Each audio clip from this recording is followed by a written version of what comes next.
Aksariyat muxlis va ekspertlar Charles Oliveira Ilia Topuryani maydonda mag'lub etish uchun eng yuqori imkoniyat bor degan fikrga moyil bo'lsa-da, braziliyalik nafaqat gruziyalik jangchi bilan tribunada bellasha olishiga, balki uni nokautga ham uchratishiga ishonmoqda. Oliveira Topuria uchun juda katta, u g'alaba qozona oladi.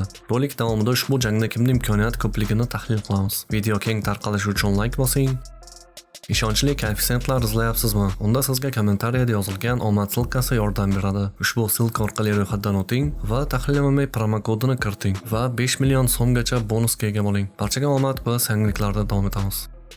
Dricus du Plessis Hamza Chimayevga murojaat qildi. Uning gaplari: O'zingni qanchalik yaxshi, sovuqqon, tayyor yoki kuchli deb o'ylayotganing menga ahamiyatsiz. Men bilan oktagonga qadam qo'yganingda bu sening hayotingdagi birinchi tajriba bo'ladi va eng yoqimsizi bo'laman. Senga va'da beraman. Janubiy Afrikada bir naql bor. Biz boshqachamiz. Ular biz bilgan narsani bilishmaydi. Men ajoyib jang ko'rsatishga tayyorgarlik ko'ryapman, dedi Dricus du Plessis.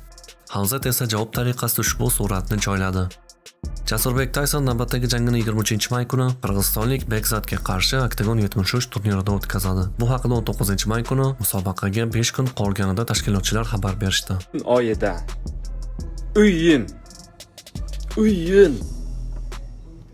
O'yin oyida urishaman nasib bo'lsa. Ushbu janglarni jonli efirda birgalikda tomosha qilamiz. Jonli efir har doimgidek Telegram kanalimizda bo'ladi. Charles Oliveira Ilia Topuria bilan bo'lajak jangda ispan-gruzin jangchisini nokaut qilishiga ishonmoqda. Uning gaplari: Bu ajoyib jang bo'ladi. U buyuk jangchi, ammo men hech kimga kimligimni, nima qilganimni va yakkakurashlar olamida nimalarga erishganimni isbotlashim shart emas. Bu jang katta imkoniyat. Men bu yigitni nokaut qilaman. Bunga shubha yo'q, dedi Charles Oliveira. Ilia shunday deb javob berdi: Senga qarshi jangdan keyin kamar meniki bo'lishi aniq va titul uchun da'vogarlar yetarlicha topiladi. Charles, meni kechir, sen o'sha tunda chuqur uyquga ketasan. Ali Abdulaziz menga rahmat aytsin, chunki men uning yulduzini yutib qo'ymadim. Men bilan Maxachev o'rtasidagi jang hamma ko'rishni xohlagan jang edi, dedi Ilia Topuria. Paddy Pimblett Ilia Topuria haqida fikr bildirdi. Uning gaplari: U sportda katta yutuqlarga erishdi, lekin menimcha unga mos raqiblar tanlab berilishi kerak edi. Masalan, Holloway yengil vazn toifasida Justin Gaethje bilan jangdan so'ng yana yarim yengil vaznga qaytishdek. Volkanovski esa unga qarshi jang oldidan 2-3 oy avval nokautga uchragan edi. Josh Emmett esa jang paytida allaqachon 37 yoshda edi. Uning chempionlikkacha bo'lgan deyarli barcha janglari mening janglarimga o'xshaydi. Chunki mening raqiblarim haqida ham doim turli bo'xtonlar aytishadi. Lekin u chempionlikka uchragan har qanday raqibini Michael Chandler osonlik bilan yenggan bo'lardi. Hattoki Bobby Green ham ularning barchasini yutgan bo'lardi. Va menimcha agar Volk Topuria bilan jangdan 3 oy avval nokautga uchramaganida, u Topuriani yanchib tashlagan bo'lardi, dedi Paddy Pimblett.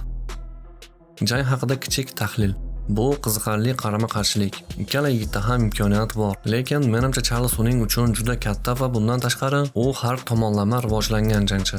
Menimcha Oliveira bu jangda g'alaba qozonadi. Ko'p narsa uning jangiga bog'liq bo'ladi. Chunki u ba'zida unchalik yaxshi ko'rinmaydi, ba'zan esa fantastik ko'rinadi. Shubhasiz u Iliadan ko'ra ajoyibroq ko'rinadi. Shubhasizki o'lchami bo'yicha u Iliadan ancha yaxshi, ancha katta va agar u Iliani mag'lub etsa, bu Topuria uchun muammo bo'lishi aniq. Lekin yana bir bor Ilianing zarba berish imkoniyati bor. U uni tik turgan holatda nokautga uchratishi mumkin. Ushbu chempionlik jangi 28-iyun kuni Las Vegasda har yil o'tkaziladigan xalqaro jang haftaligining yakuniy tadbiri bo'ladi.